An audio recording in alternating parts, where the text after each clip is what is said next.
Right now, as I'm recording this video, I'm a 32-year-old dude who just found the direction that he wants to take his life. I just found the career path that I want to set myself on, and I basically found the real direction and purpose for my life. And in this video, I'm gonna break down the 3 biggest things that held me back in my 20s and pretty much prevented me from starting the journey back then. And the first thing that held me back is bad relationships. Look, no relationship is better than a bad relationship. Chances are, statistically speaking, if you're in your 20s, you are probably not with your soulmate. You are probably not with your person yet because you have not yet developed who you are as a person. Most of us in our 20s that are in relationships, we're pretty much in that relationship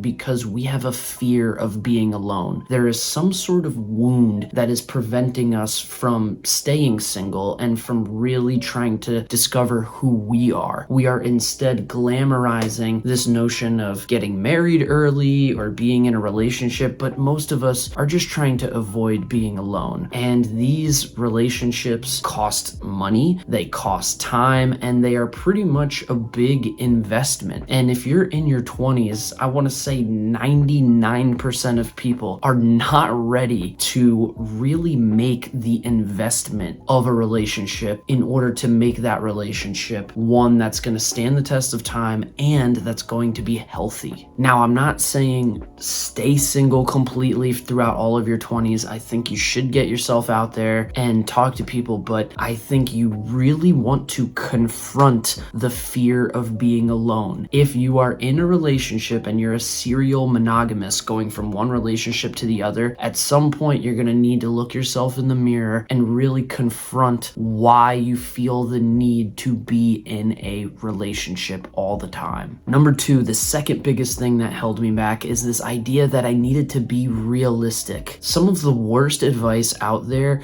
is going to be about having a backup plan in life. When you are in your 20s, you have a blank slate. You can try anything, you can fail, you can sleep on the floor, you can sleep in a car, you can, you have the gift of never getting sore.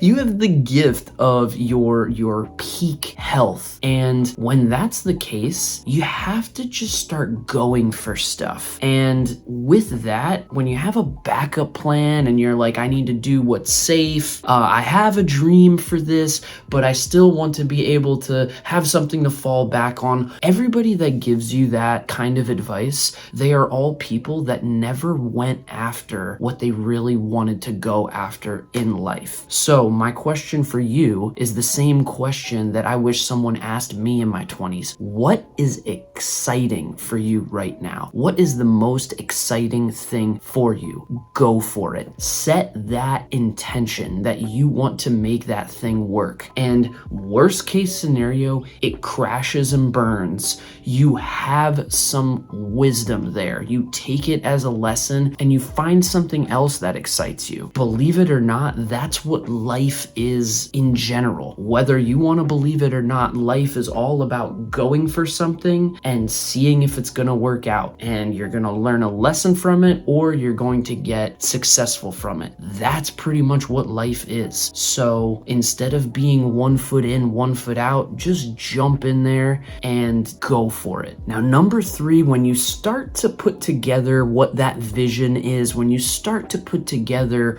what is exciting for you and what you really want to start going for, the third thing that was holding me back the most is having things that were wasting my time. Think about what in your life right now in your 20s is a time waster. And for me, and I know for a lot of people, it's going to be video games. You really have to be aware of how often and how long you are playing video games. These things are time wasters. And what you really want to, how you can really tell if something is a time waster, when you have that vision for where you want to go with your life, you have to ask yourself, is this thing a part of that vision? So video games are one thing, but swiping on Tinder, going out every single weekend, look around for the people in your circle circle that might be time wasters. They might not have the same aspirations that you do, and that's totally okay. But it's up to you to know whether or not you are going to allow them to take your time. And all throughout my 20s, I kind of just was doing things and wasn't really that conscious of how much it was wasting my time,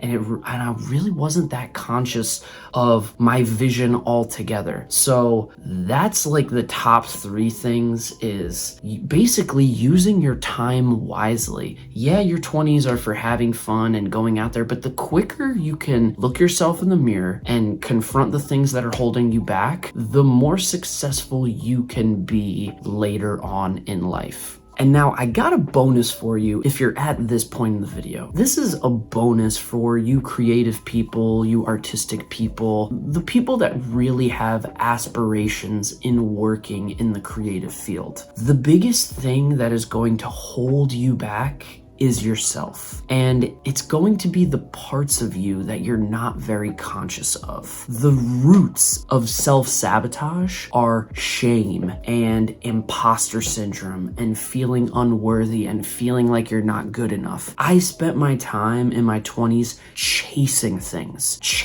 things that were going to tell me that I was good enough. Relationships were one of them, dating when I wasn't in a relationship, video games, I'm climbing the ladder. Like, all of these things are pretty much things that were wasting my time because I was always on this quest for something to signal to me that I was good enough. And it wasn't until I hit my 30s that I really was like, you know what?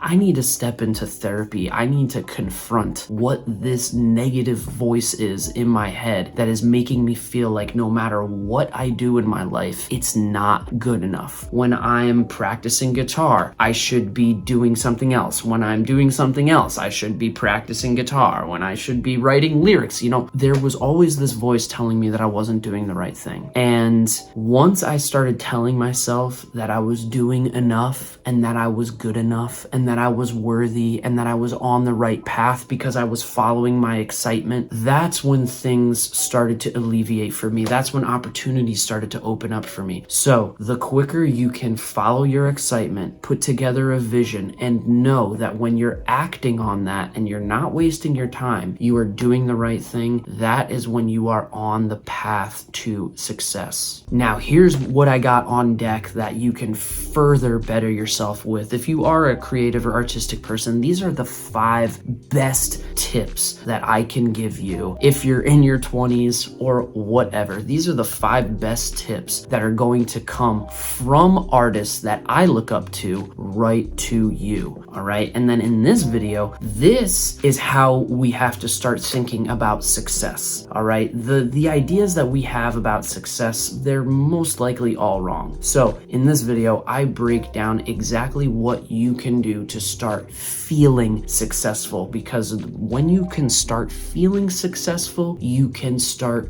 being successful and then having the success that you desire. If you dig this video, give it a thumbs up and leave a comment. Ask me a question if you have a question about any of this stuff. I'll see you in those next videos, and stay creative.